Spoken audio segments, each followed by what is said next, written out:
Hi friends, good morning. இப்போ time பார்த்தீங்கன்னா 5:45. இன்றைக்கி நான் பிரம்ம முகூர்த்த பூஜை 4வது நாள். நான் ஃபஸ்ட்டு டேலாம் போடல. நான் இதான் ஃபஸ்ட் டைமு. எனக்கு எதுவும் தெரியாது. நான் உங்களை மாதிரி பார்த்து தான் இதெல்லாம் நான் செய்கிறேன்.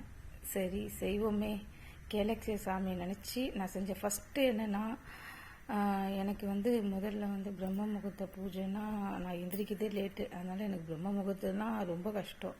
ஆனால் இன்றைக்கி நான் 4வது நாள் நான் முடிஞ்சிருக்குன்னா அது கண்டிப்பாக அந்த பிரபஞ்சத்தோடைய வேலை தான்.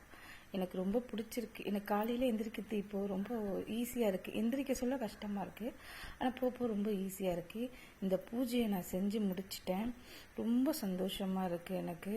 இன்னைக்கு கேலக்கிய சித்தர் நமோ நமன்ட்டு ஒரு யூடியூப்பில் பார்த்து தான் நான் இந்த பூஜை செய்ய ஆரம்பித்தேன். ஆனால் உண்மையாக சொல்கிறேங்க, நான் ஃபஸ்ட்டு நாள் பார்த்த அப்போவே பூஜை முடிச்சுட்டு நான் வெளியே நிற்கிறேன். ஒயிட் பட்டர்ஃப்ளை ஃபஸ்ட்டு என் வீட்டாண்ட வந்துச்சு. வீட்டுக்குள்ளே வரல, என் பால்கனியில் சுற்றிட்டு இருந்தது. சுற்றிட்டு நான் அதை எங்கே போகுதுன்னு பார்த்துட்டே இருக்கேன். இன்னொரு குட்டி பட்டர்ஃப்ளை, அதுவும் ஒயிட் கலர், அதுவும் அப்படி பார்த்துட்டு அப்படி போயிடுச்சு. நீங்கள் நம்பவே மாட்டீங்க. ஆனால் சீரியஸாக நானும் நம்பல அவர் சொல்ல.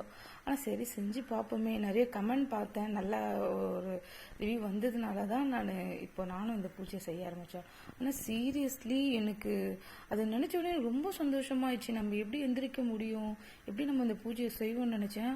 ஆனால் சான்ஸே இல்லைங்க. 5:30 மணிக்குள்ளே நான் அந்த பூஜையை நான் ஃபஸ்ட்டு டேவே முடிச்சிட்டேன்.